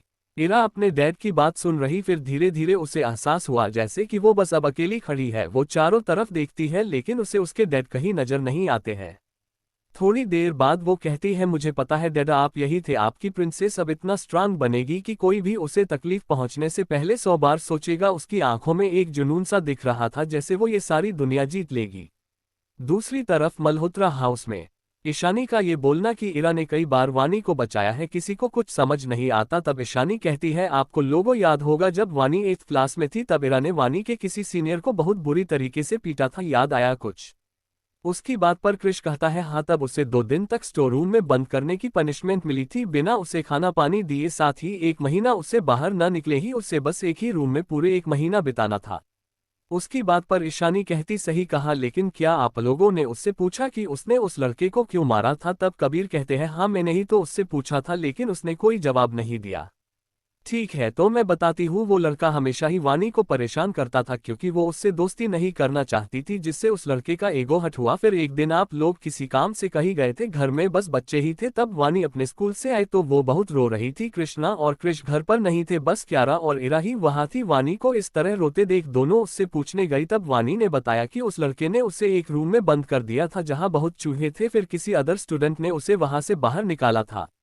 वानी बहुत रो रही थी इसलिए क्यारा उसे चुप कराने गई और इरा गुस्से में घर से निकलेकर उसे लड़के के पास गई। पहले तो उसे वानी से माफी मांगने और उसे फिर से न परेशान करने के लिए बोला, लेकिन वो लड़का बहुत ही बिगड़ैल, उसने उल्टा इरा के साथ ही बदतमीजी करने को कोशिश की। फिर क्या इरा ने उसे इतना मारा कि वो अब तक कोमा में है। उसके अलावा भी इरा ने हमेशा वानी को प्रोटेक्ट किया है बिना वानी या किसी को बताए, यहाँ तक कि अगर कोई टीचर भी वानी से रुडली बात करता था इरा उसे भी नहीं छोड़ती थी। इरा के लिए वानी उसकी बच्चे की तरह थी। जब भी वानी को कुछ चाहिए होता था इरा बिना उसे पता लगे ही उसे वो चीज दिला देती थी। ये सब जानकर पूरी फैमिली शॉक थी कि इरा ने वानी के लिए कितना कुछ किया। ईशानी कहती है आज इरा सबसे ज्यादा हर्ट इस बात से हुई है कि उसके होते हुए भी वानी के साथ ये सब कुछ हो गया। पूरी फैमिली एकदम शांत थी, सभी बस ये सोच रहे थे कि उनसे आज कितनी बड़ी गलती हो गई। जिसने हमेशा वानी को बचाया उसे ही उसका गुनहगार मान लिया। किसी के पास कुछ कहने के लिए नहीं था, इसलिए वानी को लेके वो लोग अपने घर चले जाते हैं। कृष्णा सुहानी जी के साथ ही चली जाती है। उसे इरा की बहुत फिक्र हो रही थी। वैसे भी उसका आहूजा मेंशन में होना ना होना कोई फर्क नहीं पड़ता। ईशानी के दोस्त भी ईशानी से मिल के चली जाती है। उन लोगों को भी इरा की फिक्र हो रही थी, लेकिन सभी जानते थे जब तक इरा खुद उनके सामने नहीं आएगी वो लोग उसे नहीं ढूंढ पाएंगे। अब बस ईशानी, ईशान देव और दिव्या जी ही थी। अभिनव जी पहले ही चले गए थे। जब वैभव जी जा रहे थे उन्हें भी बिल्कुल अच्छा नहीं लगा इरा के साथ इन लोगों का व्यवहार। आखिर वो उसे बचपन से अपनी पोती की तरह देखते आए हैं। ईशानी ईशान के सामने जाके कहती है थैंक यू भाई, अपने आज इरा की मदद की। इसलिए इतना कह वो चली जाती है। ईशान को बिल्कुल अच्छा नहीं लगता कि उसे इरा की मदद की, इसलिए उसे थैंक यू चाहिए। शायद ईशान समझ नहीं रहा ईशानी ने उसे इरा की तरफ से थैंक यू कहा है। आखिर इरा के साथ ईशान का कोई कनेक्शन तो नहीं था। ईशान भी अपने कमरे में चला जाता है। नीचे देव जी दिव्या जी को कहते हैं दीवी अपने शब्दों को बिना सोचे समझे नहीं बोलना चाहिए। तुमने भी कितना कुछ कह दिया इरा को, आज मुझे आशा है कि तुम इसके लिए उससे माफी मांग लोगी। और फिर वो भी चले जाते हैं। दिव्या जी जानती थी आज उनकी गलती है, अब देखते हैं कि वो इरा से माफी मांगती है कि नहीं।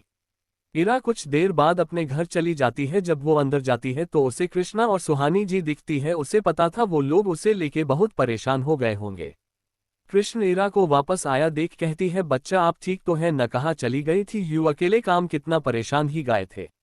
इरा कहती है बस दी कितना बोलोगी, हाँ हम अकेले गए थे लेकिन बस कुछ देर के लिए, देखो हम वापस आ गए। सुहानी जी कहती है अब तुम ठीक हो ना। हाँ बुआ मैं बिल्कुल ठीक हूँ, लेकिन मैं बहुत थक गई हूँ इसलिए मैं सोने जाती हूँ। कहते हुए इरा अपने रूम में चली जाती है। कृष्णा और सुहानी जी इरा को सही सलामत जाते देख वो दोनों भी अपने रूम में चले जाती है। मैंने कुछ नहीं किया, क्या तुम्हें मुझ पर जरा सा भी विश्वास नहीं है। इस आवाज में बहुत ही तकलीफ थी। तभी फिर से आवाज आती है तुम बस मुझे एक मौका दो, मैं अपनी बेगुनाही साबित कर सकती हुआ। इसी के साथ ईशान की नींद खुल जाती है। ये सपने उसे कुछ दिनों से रोज आते हैं जिसमें किसी की चीखें उसे सुनाई देती है, लेकिन किसकी उसे पता नहीं। ईशान को किस चीज के सपने आते हैं, किसकी चीखें उसे सोने नहीं देती। Chapter 19 truth and dare. Ira अपने बेड पर आज के बारे में सोचते हुए सो जाती है। नेक्स्ट डे इरा आज कॉलेज जाने के लिए रेडी हो रही थी। उसने आज मिनी ब्लैक स्कर्ट के साथ व्हाइट टॉप पहना था, बालों को पोनीटेल कर रखा था, चेहरे पर हल्का मेकअप, आज वो बहुत बोल्ड लग रही थी। इरा रेडी होकर नीचे डाइनिंग टेबल पर आकर अपना ब्रेकफास्ट कर कॉलेज के लिए चली जाती है।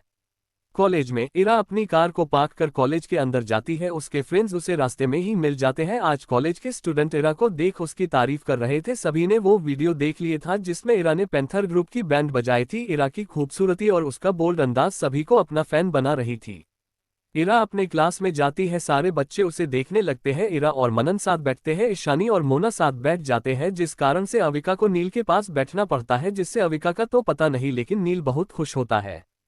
थोड़ी देर बाद क्लास में क्यारा आती है। आज भी वो काफी प्यारी लग रही थी और उसी के साथ उसके फेस पर एक इनोसेंट स्माइल थी। क्लास के सारे ही बच्चे उसे बहुत पसंद करते थे। वो जब भी आती सेंटर ऑफ अट्रैक्शन बन जाती थी। आज भी कुछ ऐसा ही हुआ। जो बच्चे अब तक इरा को देख रहे थे क्यारा के आते ही सभी उसकी तरफ करने लगे। क्यारा अपनी उसी स्माइल के साथ इरा के पास जाती है और कहती है दी I mean Ira I am sorry, कल के लिए मुझे सच्चाई नहीं पता थी, जो मैंने देखा उसे ही सच मान लिया, प्लीज मुझे माफ कर दो। लास्ट लाइन बोलते वक्त उसकी आंखों में हल्के से आंसू आ जाते हैं। इरा को उससे कोई मतलब नहीं था, लेकिन क्यारा का पूरी क्लास के सामने उससे माफी मांगना इरा को किसी न किसी मुसीबत में जरूर डालेगा, क्योंकि क्यारा के फॉलोअर्स बहुत है इस कॉलेज में जो उसे बहुत सपोर्ट करते हैं। उन्हें लगता है क्यारा इतनी मासूम है कि वो काफी गलती से भी किसी को हर्ट नहीं कर सकती, इसलिए क्यारा का इरा से माफी मांगना सभी को यही लगेगा कि इरा ने क्यारा को धमकाया था। इरा को कोई और हंगामा नहीं चाहिए था, इसलिए वो ज्यादा रिएक्ट न करते हुए क्यारा को माफ कर देती है। धीरे धीरे 2 लेक्चर खत्म हो जाते हैं। लंच ब्रेक में इरा और उसके फ्रेंड्स कैंटीन में बैठे थे। नील सबके लिए ऑर्डर देने गया था।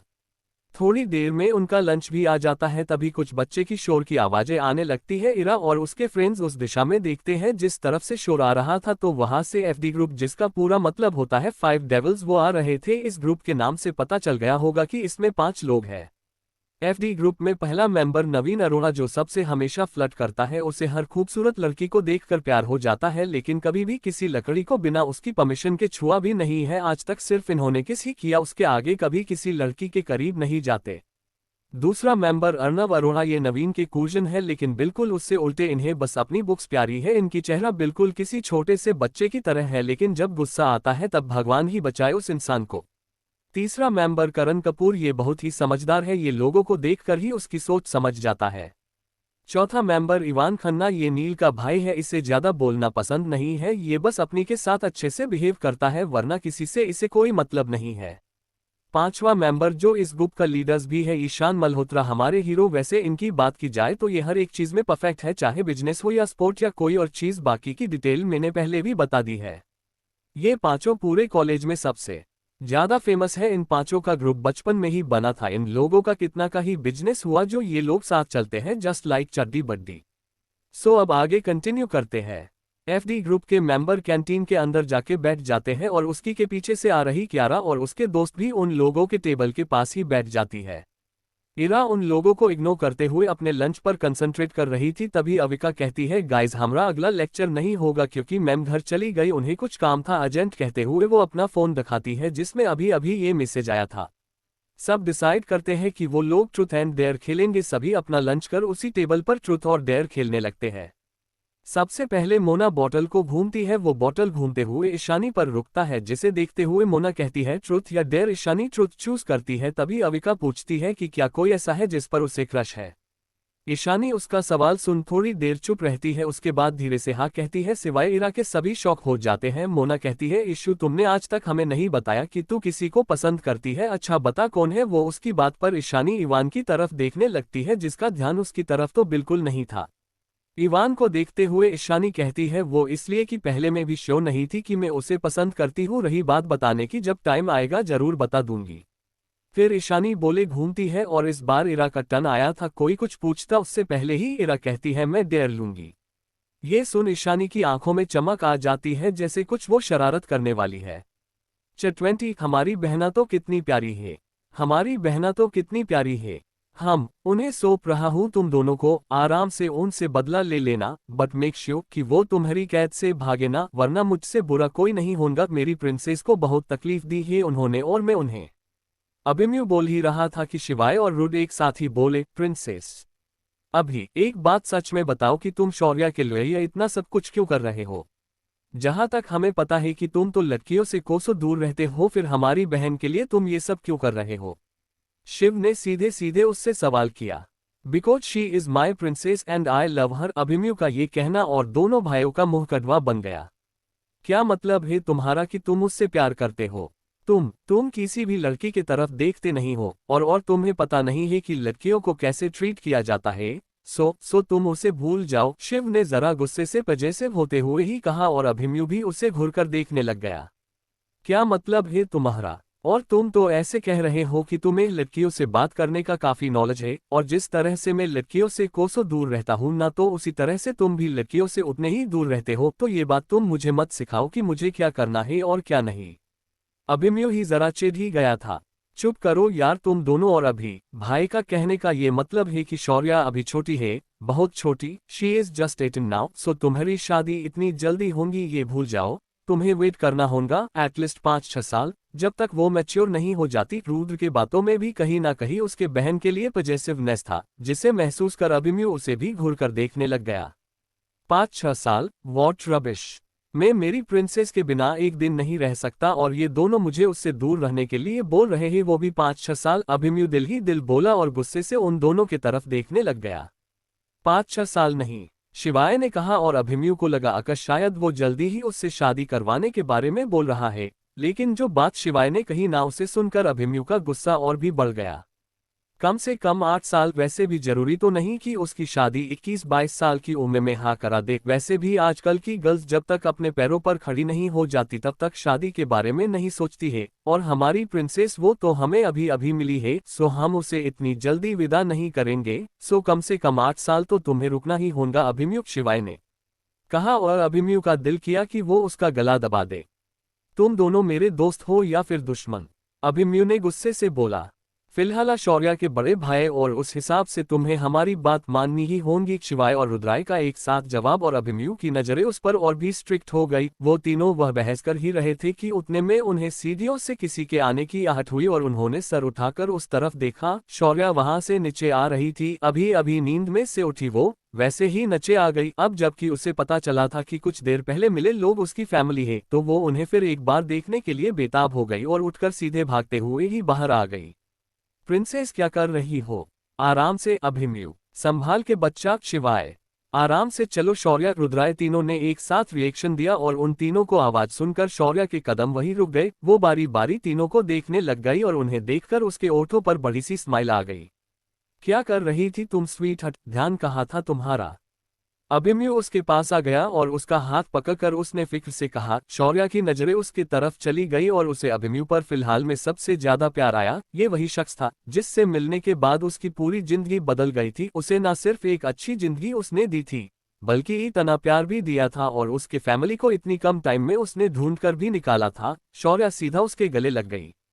थैंक यू मन, थैंक यू सो मच, आप बहुत अच्छे हैं, बहुत बहुत अच्छे, शौर्य ने उसे गले लगाए हुए ही कहा और अभिमन्यु ने भी उसे अपने बाहों में भर के उसके सर पर हाथ फेरा। लेकिन फिर से ऐसे हरकत मत करना, तुम आराम से भी सीढ़ियों पर से उतर सकती हो और अगर तुम्हें बहुत जल्दी हो तो यूज एलिवेटर, बस ऐसे भागना मत, अभिमन्यु प्यार से बोला और उसके सर पर साइड से ऊँट रख दिए और बस यहाँ शिवाय और रुद्राय जल कर रखा हो गए। ब्रो वो हमारी बहन है तो उसे गले लगाने का हक पहले हमारा हुआ ना, ये अभी का बच्चा उसे क्यों गले लगा रहा है? रुद्र ने चिढ़ते ही शिवाय से कहा और जब उसकी तरफ देखा तब पाया कि शिवाय तो उससे भी ज्यादा चिढ़ा हुआ था। अब उनकी बहन को उनके सामने कोई गले लगाएगा, उसे कसी करेगा तो कोई भी भाई गुस्सा तो होगा ही ना, और तब तो और भी ज्यादा जब उन्हें कभी भी उनके बहन का प्यार ना मिला हो। अभिमन्यु, शिवाय ने जरा सख्त लहजे में ही उसे पुकारा और उसकी आवाज सुनकर शौर्य होश में आ गई, मगर वो गुस्से में क्यों है ये उसे समझ नहीं आया। बॉस, शिवाय सर गुस्से में इसीलिए है क्योंकि बिग बॉस ने आपको गले लगाया है। यू कनो ब्रदर लव, सामने भले ही उनका बेस्ट फ्रेंड क्यों ना हो, लेकिन कोई भी भाई अपने बहन को ऐसे किसी गैर लड़के के पास नहीं देख सकता है। ब्रदर्स पजेसिव होते हैं उनके बहन के लिए और उनके सेफ्टी के लिए उतनी ही अलग भी। डेफिनेटली वो दोनों भी आपसे बहुत प्यार करते हैं, चिका ने कहा और चिका की बात सुनकर शौर्य के ओठों पर की स्माइल और भी बढ़ गई। उसके भाई उससे प्यार करते हैं, उसके लिए, उसके सेफ्टी के लिए पजेसिव है, ये बात उसे कितना खुश कर गई थी इसका अंदाजा खुद उसे भी नहीं था। वो अभिमन्यु से थोड़ा दूर हो गई और अब अभिमन्यु एक बार उसे तो घूर कर नीचे खड़े उन दोनों को देखने लग गया। बॉस और बिग बॉस भी आपसे बहुत प्यार करते हैं, देखिए ना, तभी तो आपके दूर जाने पर उनका एक्सप्रेशन ही चेंज हो गए, चिका ने फिर से कहा और शौर्य अभिमन्यु के तरफ देखकर मुस्कुराई। वो खिलखिलाकर हंसने लग गई, इतनी खुश थी वो, एक केयरिंग लविंग पार्टनर, इतनी अच्छी फैमिली और जेलेस होने वाले भाई, सब कुछ उसे काफी खुश कर रहा था और उसके खिलखिलाने से इन तीनों के चेहरे रिलैक्स हो गए और उनके चेहरे पर भी अब्दी वाले स्माइल आ गई। कितनी प्यारी भाई, हमारी बहना तो कितनी प्यारी है, दुनिया की सबसे खूबसूरत लड़की, रुद्र ने कहा और शिव ने भी हाँ में सर हिला दिया। ये इस कदर हंसना, प्रिंसेस तुम सिर्फ मेरे सामने इस तरह से हंसा करो, बाकी किसी और के सामने नहीं, मुझे डर है कहीं तुम्हें किसी की नजर न लग जाए, अभिमन्यु ने उसके उस प्यारे से मुखड़े को अपने आंखों में बसाते हुए प्यार से कहा और शौर्य उसकी तरफ मुस्कुराकर देखने लग गई। नहीं लगेंगी नजर मुझे अभिमन्यु, आप जो मेरे साथ हो और मुझे यकीन है आपके होते हुए मुझे कभी भी नजर नहीं लग सकती है, शौर्य उसके आंखों में देखकर बोली और फिर एक बार अभिमन्यु के ओठ उसके माथे पर आकर टिक गए और फिर से दोनों भाई जेलेस हो गए। उन दोनों को चिढ़ाते हुए ही और शौर्य का हाथ अपने हाथों में पके हुए ही अभिमन्यु नीचे आया और दोनों बस गहरी सांसें छोड़ते हुए उसे देखते रहे। हेलो भाई, क्या मैं आपको भाई बोलूं ना? शौर्या ने नीचे आकर दोनों को ग्रीट किया और फिर प्यार से उनसे बोली कि क्या वो उन्हें भाई कह सकती है। और बस दोनों के चेहरे पर के एक्सप्रेशन फिर से सॉफ्ट हो गए। हाँ हाँ बिल्कुल बच्ची, तुम हमें भाई ही बोलो, शिव ने जल्दी से कहा और उसके सर पर हाथ रख दिया। वो तो अपने बहन को गले लगाना चाहता था, लेकिन उनकी बहन उनके बीच के रिश्ते से अनजान थी और इस तरह उसे गले लगाना ये सही नहीं होता ना, सो उसने किसी तरह से अपने आप पर कंट्रोल किया। हाँ शौर्या, तुम हमें भाई ही कहना, मैं रुद्र भाई और ये शिवाय भाई, हम दोनों ट्विंस हैं कि तुम मुझसे 2 मिनट ही बड़े, लेकिन मैं भी इन्हें भाई ही बोलता हूँ और मोम डैड वो भी यही है, रुद्र जल्दी से बोला। चलो मैं तुम्हें उनसे मिलवाता हूँ, हाथ पकड़ सकता हूँ ना तुम्हारा। रुद्र ने कहते हुए उसके आगे हाथ किया और शौर्या ने भी उसके हाथों में हाथ दे दिया और उसके साथ चली गई। ये लड़का इतना बातूनी कैसे हो सकता है? वो अपने साथ शौर्या को लेकर कैसे चला गया? शिवाय जरा गुस्से से ही बोला। अब तक अभिमन्यु से जल रहा वो अब रुद्र से जलने लग गया। वहीं मैं भी सोच रहा हूँ, ऐसे तो इसके मुंह से एक लफ्ज नहीं निकलते हैं, हॉस्पिटल में भी सब उससे कितना डरते हैं और अब देखो ये तो ऐसे प्रिटेंड कर रहा है कि जैसे उससे ज्यादा स्वीट कोई है ही नहीं। अभिमन्यु भी अब की बार जेलिस हो गया और उसने अपने खाली हाथ को देखा जिसमें अब थोड़ी देर पहले शौर्या का हाथ था। तुमने उसे किस क्यों की? मैं पहले ही बोल रहा हूँ अभिमन्यु की मेरी बहन अब छोटी है, सो तुम उससे दूर रहो। शिव का ध्यान अब जाकर अभिमन्यु के तरफ गया और उसने उसके तरफ देखकर गुस्से से कहा, देख मत ऐसे, मैं ये थोड़ी कर रहा हूँ कि मैं मेरी बहन की शादी तुझसे नहीं कराऊंगा, लेकिन उसे थोड़ा बड़ा तो होने दे, वैसे भी तुझसे अच्छा लड़का मेरी बहन को कहीं नहीं मिलेगा, बट स्टील वो अभी छोटी ही है, शिव ने फिर एक बार कहा और अभिमन्यु ने ना में सर हिला दिया। शट अप शिव, अभिमन्यु कहकर रुद्र गया उस साइड चला गया और शिव भी उसके पीछे पीछे गया। रुद्र शौर्या को लेकर किचन में चला जहां मृणाल जी और संजीव जी एक साथ मिलकर शौर्या के लिए कुकिंग कर रहे थे। वो दोनों तुम्हारे लिए खाना बना रहे हैं, रुद्र ने धीरे से कहा और शौर्या के आंखों में चमक आ गई। मेरे लिए? उसने खुश होते हुए सवाल किया और मृणाल जी और संजीव जी दोनों का ध्यान उसकी तरफ गया। 21 फैमिली का प्यार, फैमिली का प्यार, वही मैं भी सोच रहा हूँ, ऐसे तो इसके मुंह से एक लफ्ज नहीं निकलते हैं, हॉस्पिटल में भी सब उससे कितना डरते हैं और अब देखो ये तो ऐसे प्रिटेंड कर रहा है कि जैसे उससे ज्यादा स्वीट कोई है ही नहीं। अभिमन्यु भी अब की बार जेलिस हो गया और उसने अपने खाली हाथ को देखा जिसमें अब थोड़ी देर पहले शौर्या का हाथ था। तुमने उसे किस क्यों की? मैं पहले ही बोल रहा हूँ अभिमन्यु की मेरी बहन अब छोटी है, सो तुम उससे दूर रहो। शिव का ध्यान अब जाकर अभिमन्यु के तरफ गया और उसने उसके तरफ देखकर गुस्से से कहा, देख मत ऐसे, मैं ये थोड़ी कर रहा हूँ कि मैं मेरी बहन की शादी तुझसे नहीं कराऊंगा, लेकिन उसे थोड़ा बड़ा तो होने दे, वैसे भी तुझसे अच्छा लड़का मेरी बहन को कहीं नहीं मिलेगा, बट स्टील वो अभी छोटी ही है, शिव ने फिर एक बार कहा और अभिमन्यु ने ना में सर हिला दिया। शट अप शिव, अभिमन्यु कहकर रुद्र गया उस साइड चला गया और शिव भी उसके पीछे पीछे गया। रुद्र शौर्या को लेकर किचन में चला जहां मृणाल जी और संजीव जी एक साथ मिलकर शौर्या के लिए कुकिंग कर रहे थे। वो दोनों तुम्हारे लिए खाना बना रहे हैं, रुद्र ने धीरे से कहा और शौर्या के आंखों में चमक आ गई। मेरे लिए? उसने खुश होते हुए सवाल किया और मृणाल जी और संजीव जी दोनों का ध्यान उसकी तरफ गया। हाँ बेटा, तुम्हारे लिए, तुम हमारी बेटी। मृणाल जी कहते ही रुक गई और फिर अपनी बात बदलकर उन्होंने फिर से कहा, तुम हमारी बेटी जैसी हो और बीमार भी हो, तो सोचा क्यों ना तुम्हारे लिए अपने हाथों से कुछ अच्छा सा हेल्थी सा बना दूं। मृणाल जी की बात सुनकर शौर्या के ओठों पर की स्माइल जम सी गई थी, लेकिन फिर से वो मुस्कुराई और उसने हाँ में सर हिला दिया। उनके आंखों में की बेबसी वो देख सकती थी और वो सोच में गिर गई कि आखिर क्यों उन्होंने उससे ये नहीं कहा कि वो उनकी बेटी है।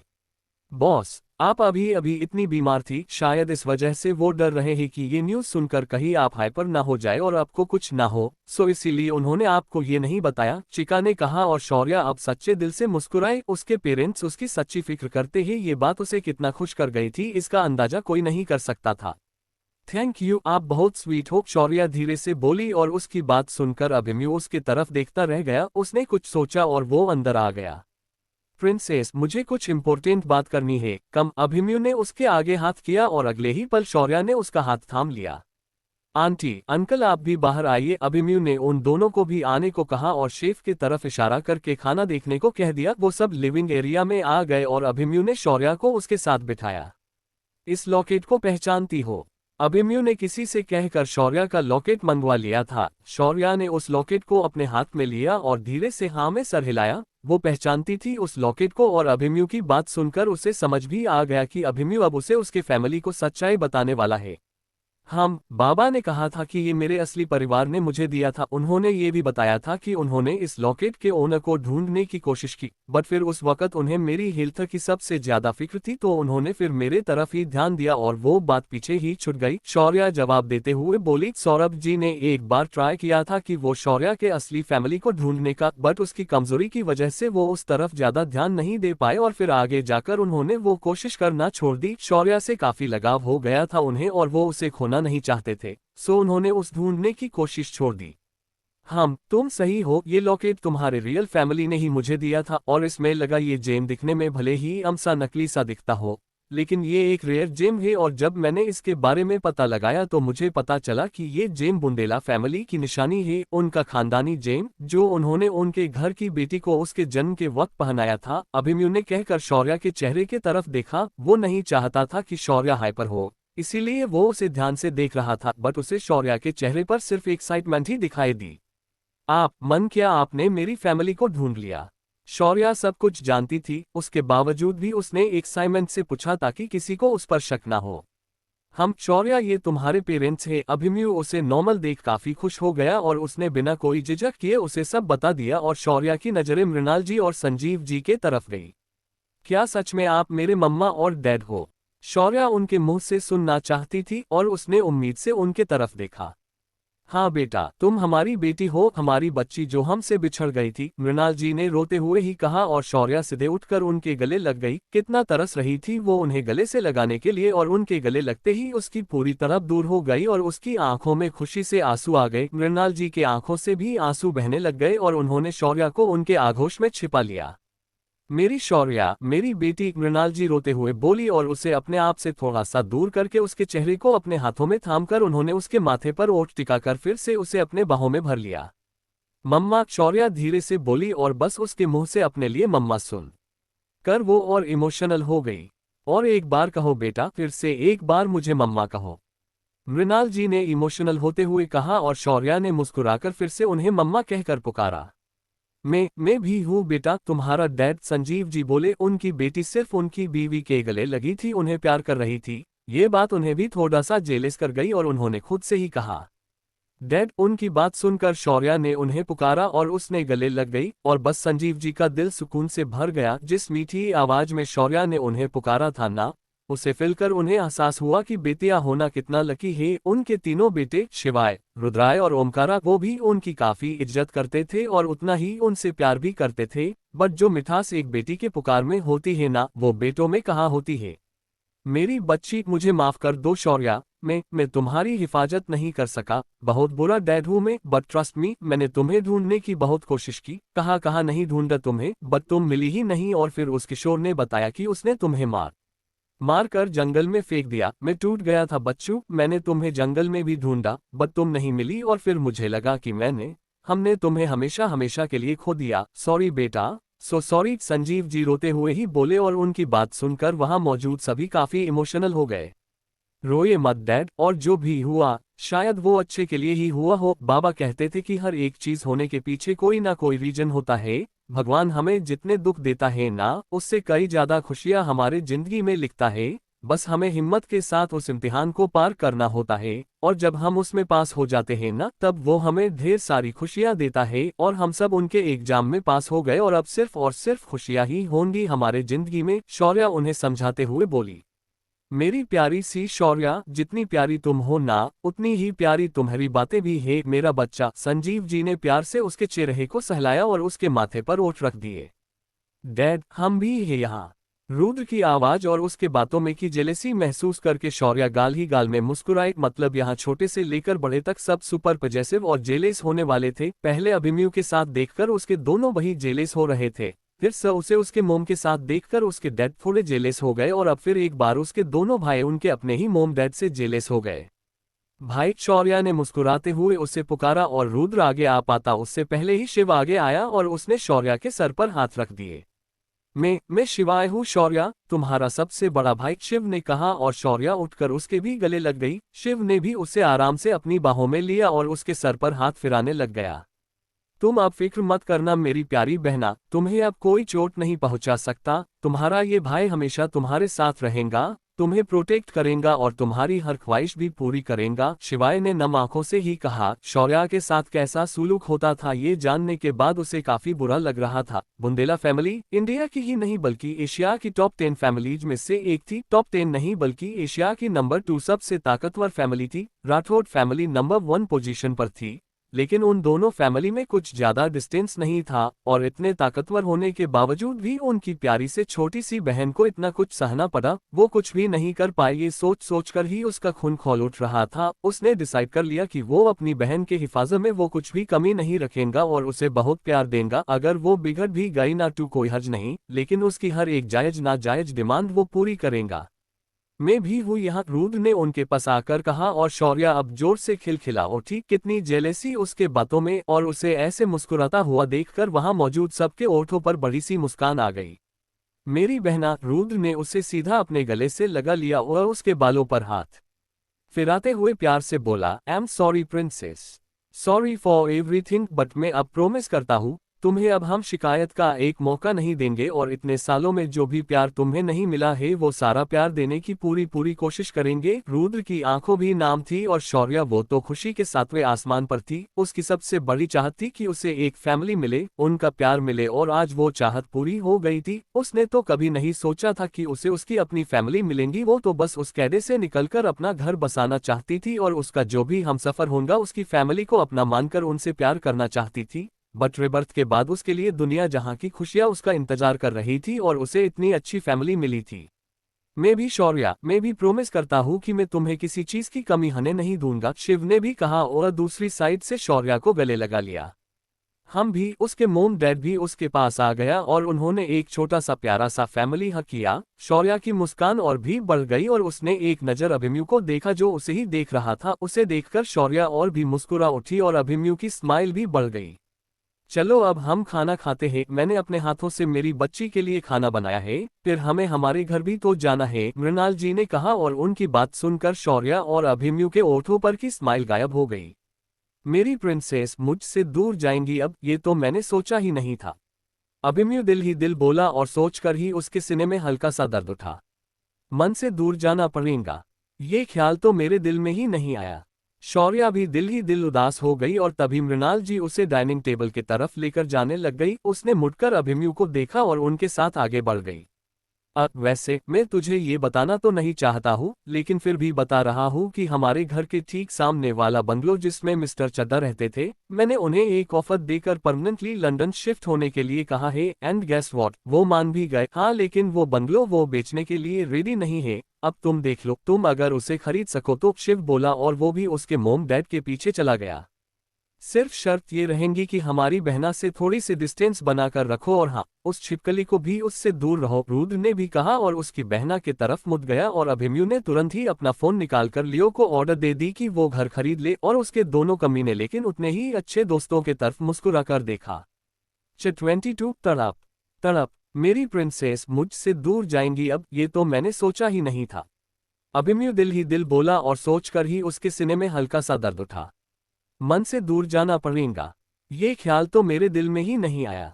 शौर्या भी दिल ही दिल उदास हो गई और तभी मृणाल जी उसे डाइनिंग टेबल की तरफ लेकर जाने लग गई। उसने मुड़कर अभिमन्यु को देखा और उनके साथ आगे बढ़ गई। वैसे मैं तुझे ये बताना तो नहीं चाहता हूँ, लेकिन फिर भी बता रहा हूँ कि हमारे घर के ठीक सामने वाला बंगलो जिसमें मिस्टर चड्ढा रहते थे, मैंने उन्हें एक ऑफर देकर परमानेंटली लंदन शिफ्ट होने के लिए कहा है। एंड गेस व्हाट, वो मान भी गए। हाँ, लेकिन वो बंगलो वो बेचने के लिए रेडी नहीं है। अब तुम देख लो, तुम अगर उसे खरीद सको तो, शिव बोला और वो भी उसके मोम डैड के पीछे चला गया। सिर्फ शर्त ये रहेंगी कि हमारी बहना से थोड़ी सी डिस्टेंस बनाकर रखो और हाँ, उस छिपकली को भी उससे दूर रहो, रुद्र ने भी कहा और उसकी बहना की तरफ मुड़ गया और अभिमन्यु ने तुरंत ही अपना फोन निकालकर लियो को ऑर्डर दे दी कि वो घर खरीद ले और उसके दोनों कमीने लेकिन उतने ही अच्छे दोस्तों की तरफ मुस्कुराकर देखा। वो सब डाइनिंग टेबल के पास आ गए जो फिलहाल में अलग अलग चीजों से सजाया गया था। अपने सामने इतना सारा खाना देखकर शौर्या के आंखों में चमक आ गई। वेल, उसे रिबर्थ के बाद काफी सारी चीजें पसंद आई थी, लेकिन सबसे ज्यादा उसे यहाँ का खाना पसंद आया था। एंड वो हर वक्त का कहना बहुत एंजॉय करती थी और अब तो उसके मोम डैड ने खुद उसके लिए कुछ बनाया था जो देखने से और खुशबू से ही इतना अच्छा लग रहा था कि शौर्या के आंखों में चमक और मुंह में पानी आ गया। ये लो बच्चा। मृणाल जी ने अपने हाथों से उसे कहना सर्व किया और संजीव जी भी कहाँ पीछे रहे, उन्होंने भी उसे अपने हाथों से परोसा। उन दोनों ने लगभग उसकी पूरी प्लेट सी भर दी और फिर मृणाल जी ने एक बीत उठाकर उसके ओठों के पास ले गई। शौर्या ने जल्दी से वो बाइट खाया और सुकून से उसकी आंखों बंद हो गई। खाना जितना लजीज था ना, उतने ही प्यार से भरा हुआ था, ममता से बहरा हुआ था और उस वजह से उसकी टेस्ट लाख गुना बढ़ गई थी। कैसा है, तुम्हें पसंद आया ना? मृणाल जी ने प्यार से उससे पूछा और शौर्या ने जल्दी जाली धा में सर हिला दिया। बहुत बहुत टेस्टी है मम्मा, मैंने ऐसा खाना कभी नहीं खाया। यमी है, शौर्या ने तारीफ करते हुए कहा और फिर से अपना मुंह खोल दिया और मृणाल जी ने नाम आंखों के साथ उसे फिर एक बाइट खिला दिया। उसे खाना नहीं दिया जाता था, 2-2, 3-3 दिन तक भूखा रहना पड़ता था और बासी बचा हुआ खाना ही खाने को मिलता था। ये बात उन सबको पता चली थी और शौर्या की अब की बात सुनकर उन सब की आंखों में नमी आ गई। यहाँ वो इतने ऐशो आराम से रह रहे थे और उनकी बेटी, उनकी बहन वहाँ कितना दर्द उठा रही थी, सोचकर सबके दर्द में डूब गया। मेरी प्रिंसेस, मेरे हाथ से भी खाएंगी क्या? संजीव जी ने नम आंखों से किसी तरह से कहा और शौर्या की नजरें उनकी नम आंखों पर चली गई। हम खाऊंगी, लेकिन अगर आप रोएंगे तो मुझसे खाया नहीं जाएगा डैड, शौर्या धीरे से बोली और संजीव जी ने जल्दी से अपने आंसू साफ किए और उसे उनके हाथों से खिलाया। शिव और रुद्र भी एक एक कर उसे खिलाने लग गए और अभिमन्यु दूर से ही उसके प्रिंसेस के होते हुए लाड देखने लग गया। उसके चेहरे पर का सुकून, आंखों में की खुशी, सबको देखकर अभिमन्यु काफी अच्छा फील कर रहा था। मैं चाहता हूँ प्रिंसेस कि तुम्हें सबका प्यार मिले, एक पूरे परिवार का प्यार, और उस लिए मैं तुम्हारा कुछ सालों तक इंतजार करने के लिए भी तैयार हूँ। बस तुम खुश रहो, अभिमन्यु ने दिल ही दिल कहा और उसे देखकर मुस्कुराया। शौर्या इन कुछ दिनों में उसकी जीने की वजह बन गई थी। बहुत पजेसिव हो गया था वो उसके लिए और वो उसे हमेशा के लिए अपने बाहों में छिपा कर रखना चाहता था। मगर शौर्या की अब की खुशी को देखकर उसने सोच लिया कि वो वही करनेगा जो शौर्या चाहेंगी और उसे हर एक वो खुशी देगा जिसके लिए अब वो बचपन से तपी है, तरसी है। एक एक कर उसे वो चारों अपने हाथों से खाना खिला रहे थे और शौर्या मुस्कुराकर खा रही थी। बच बच में उसकी नजरें अभिमन्यु पर भो जा रही थी जो मुस्कुराकर उसे ही देख रहा था। मेरा हो गया। शौर्या का पेट फूल भर चुका था तो उसने अब बस कहा और अभिमन्यु उठकर उसके पास आ गया। उसके हाथ में खीर का बोल था जिसमें से उसने एक चम्मच खीर ली और शौर्या के ओठों के पास ले गया। यम्मी, शौर्या को वो खीर बहुत ही पसंद आई। मीठा उसका फेवरेट था जिसे खाकर उसके चेहरे पर की अकसुही और चमक दोनों बढ़ गए। मेरी प्रिंसेस को मीठा बहुत पसंद है, अभिमन्यु ने कहा और सबकी तरफ देखा। अभिमन्यु ने उतनी रुई खीर उसे खड़े रहकर ही अपने हाथों से खिलाए और सब उन दोनों को मुस्कुराकर देख रहे थे। खाना कहर उन्होंने थोड़ी देर इधर उधर की बातें की और फाइनली संजीव जी अभिमन्यु की तरफ देखकर बोले, अभिमन्यु अब हम हमारी बेटी को उसके अपने घर लेकर जाना चाहते हैं। थैंक यू सो मच बेटा कि तुमने हमारी बेटी के लिए इतना सब कुछ किया। थैंक यू, ये लफ्ज बहुत छोटा है, तुमने जो भी किया उसे हम लफ्जों में बयान नहीं कर सकते, बट फिर भी थैंक यू। संजीव जी नम आंखों से हो बोले और अभिमन्यु के दिल में एक टिस्सी उठी। उसने एक नजर शौर्या को देखा और फिर मुस्कुराकर हाँ में सर हिला दिया। जाना होगा, शौर्या बुदबुदाए और उसके चेहरे पर अलग से एक्सप्रेशन आ गए। हाँ बच्चू, तुम्हारा अपना घर तुम्हारा इंतजार कर रहा है, तुम अब तुम्हारे घर जाऊंगी और पूरे हक से वहां रहूंगी। मृणाल जी की बात सुनकर शौर्या को अच्छा भी लग रहा था और सेम टाइम पर बुरा भी। मैं अभी आई, ना जाने शौर्या को क्या सूझा और उसने ये कहा और ऊपर के तरफ भाग गई। उसे ऐसे जाता हुआ देखकर सब हैरान हो गए और उनकी नजरें अभिमन्यु की तरफ मुड़ गई। मैं देखकर आता हूँ उसे, अभिमन्यु ने कहा और वो भी ऊपर चला गया। वो सीधा उनके कमरे के आ गया था जहाँ शौर्या बेचैनी से इधर उधर घूम रही थी। उसके आते ही शौर्या की नजर उस पर गई और वो तेजी से उसके गले लग गई। मैं क्या करूँ मन, मुझे मोम डैड, मेरी फैमिली भी चाहिए और आप भी, मैं अब से दूर नहीं रह सकती। अब क्या करें हम? शौर्या की आवाज भर के आ गई थी और उसकी उन खूबसूरत हरी आंखों में आंसुओं की बूंदें जमा हो गई। उसके दिल की हालत अभिमन्यु समझ गया और जितना वो उसके जाने के ख्याल से तड़प रहा है वही तड़प शौर्या को भी महसूस हो रही है। ये जानकर अभिमन्यु का दिल सुकून से भर गया।